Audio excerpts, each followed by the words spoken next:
Halo, perkenalkan nama saya Multana Nasi Ramadhani dengan NIM PMM2 2068. Di sini saya akan membahas mengenai 7 pokok bahasan. Stay tune ya.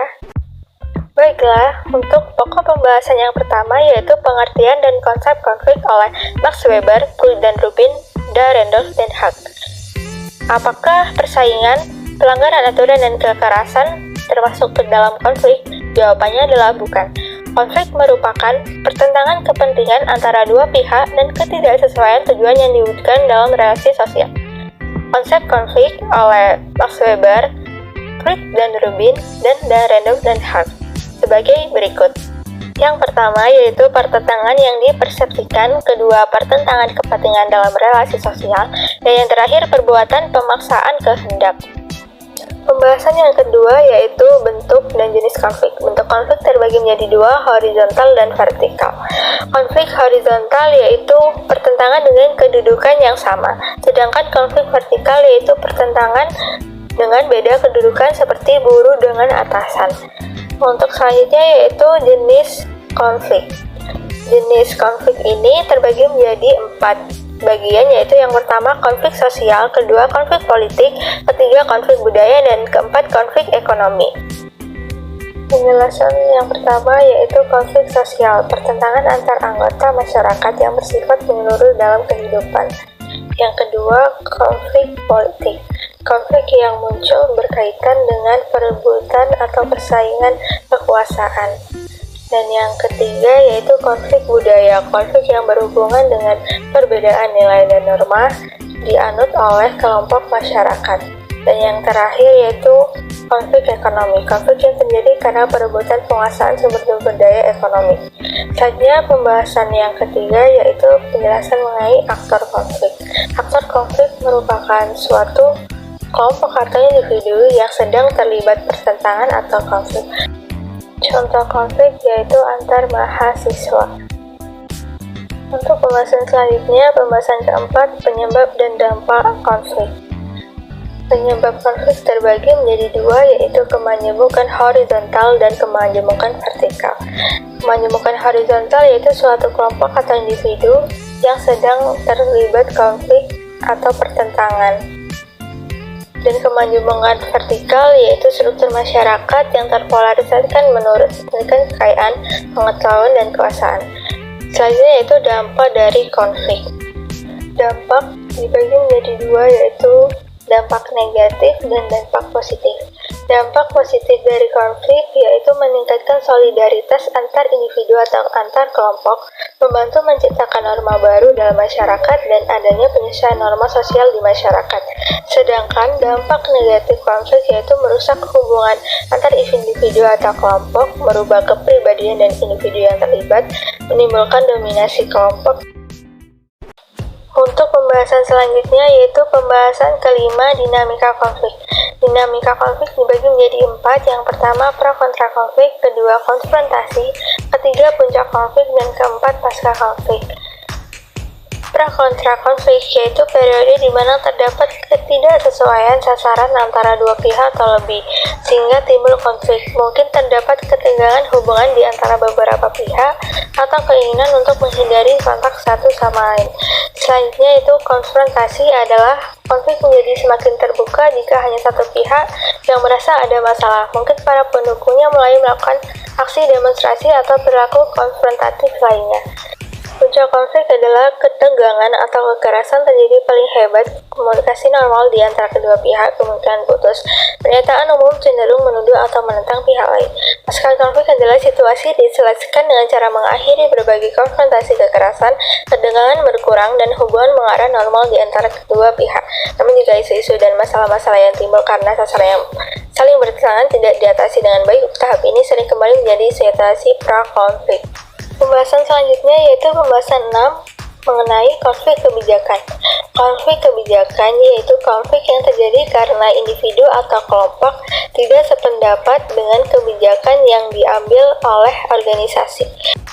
Contoh dari konflik kebijakan yaitu Undang-Undang Nomor 4 Tahun 2009 tentang Minerba, di mana masyarakat tidak bisa mengadu ke pemerintah daerah. Seluruh otoritas dan kewenangan pertambangan kini berada di bawah otoritas pemerintah pusat. Pemda tidak bisa menindak perusahaan tambang yang melakukan pelanggaran seperti mencabut IUP. Yang kedua, risiko dipolisikan bila menolak perusahaan tambang. Pasal 162, masyarakat yang menggaung aktivitas pertambangan dalam bentuk apapun dapat dipidana hingga denda sebesar 100 juta rupiah. Yang ketiga, tambang tetap beroperasi meski merusak lingkungan.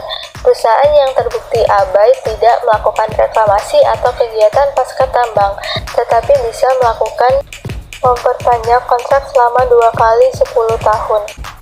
Dan untuk pembahasan yang terakhir, yaitu pembahasan ketujuh mengenai pohon konflik.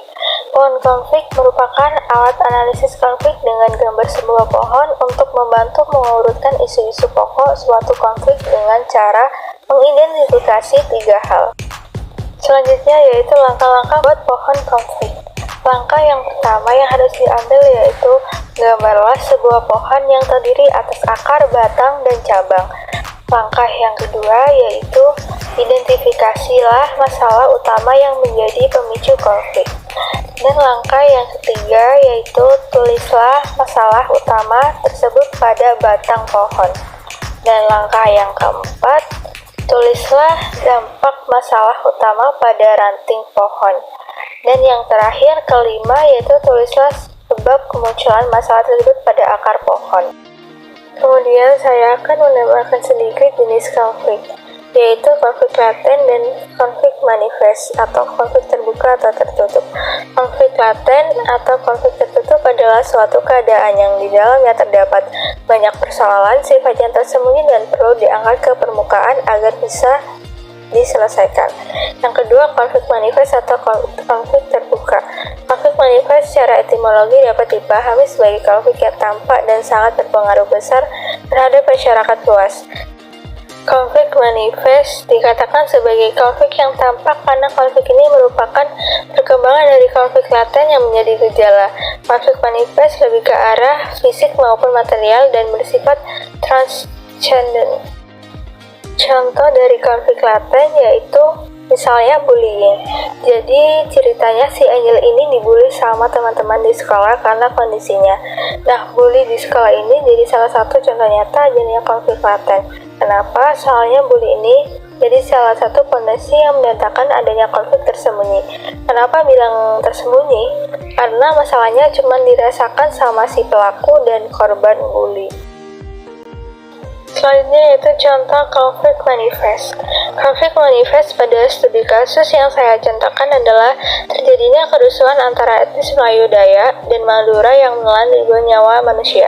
Tragedi ini tentunya berangkat dari gejala-gejala awal yang bersifat laten berupa penguatan isu-isu lokal dari masing-masing pihak yang berkonflik.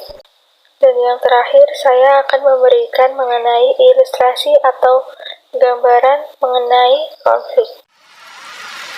Gara-gara basket sekolah, Salman dan sekolah tetangga berantem. Ada yang jadi korban luka ringan. Bahkan sekolah mereka jadi sulit untuk berteman. Dua sekolah itu memang sudah jadi musuh bebuyutan sejak dulu. Diturunkan dari generasi ke generasi tanpa harus tahu alasan. Siswa baru pasti otomatis langsung saling bermusuhan. Begitulah kekerasan, seperti api. Awalnya kecil, bisa membesar, merembet, meluas, dan berkepanjangan. Sekali menyala sulit dipadamkan, apalagi kalau apinya terus diberi bahan bakar, membentuk lingkaran kekerasan. Misalnya saja konflik SARA di Ambon. Mulanya cuma perkelahian dua pemuda, tapi merembet jadi perang antar dua umat agama. Memanjang hingga 5 tahun. Korbannya 5.000 orang dan puluhan ribu orang mengungsi. Hingga kini lukanya mungkin masih terasa. Ada 3 buah busuk yang dihasilkan kekerasan. Disingkat jadi kekerasan. Kekacauan. Saat kerusuhan 98 terjadi, orang-orang menjarah dan merusak. Tak ada aturan, manusia jadi beringas. Terjadi banyak kekacauan. Kekacauan yang terjadi di masa lalu bahkan dampaknya masih terasa untuk sebagian orang hari ini. Kehilangan kesempatan. Saat poso konflik, masyarakat kehilangan kesempatan untuk membangun, mencari nafkah, sekolah dan lain sebagainya. kesempatan umat Islam dan Kristen yang biasanya kerjasama pun sirna. Rasa no good. Saat kekerasan terjadi, suasana mencekam, ketakutan, dan saling curiga. Hati jadi gak tenang, perasaan jadi tak senang. Kita gak mau kan mendapatkan 3 buah busuk kekerasan ini? Karena itu, gunakanlah otak kita. Otak yang mana? Di otak kita ada beberapa bagian. Ketika terjadi konflik, biasanya otak reptil kita akan bereaksi dengan melakukan tempur atau kabur. Tapi ada juga bagian neokorteks. Bagian ini berfungsi untuk berpikir. Nah, kalau reptilian kita aktif, maka fungsi neokorteks akan ketutup untuk melakukan hal yang logis. Jadi, ketika ada konflik, tetaplah tenang, agar neokorteks kita yang bekerja untuk menyelesaikan masalah. Saat terjadi konflik, jangan sekali-kali pilih cara kekerasan. Masih ingat simpang 9? Pilih simpang yang tengah, yaitu mengambil jalan perdamaian dengan cara saling memaafkan atau berkonsiliasi untuk memutuskan lingkaran kekerasan. Bila kita bisa mengalahkan api dengan air, maka kita bisa melawan benci dengan cinta. Karena sekali kita memilih jalan kekerasan, maka api kecil menyala. Api itu akan membesar dan menjalar. Jika itu terjadi, maka api akan sulit dipadamkan. Lebih mudah menghindari menyalakan api daripada memadamkannya.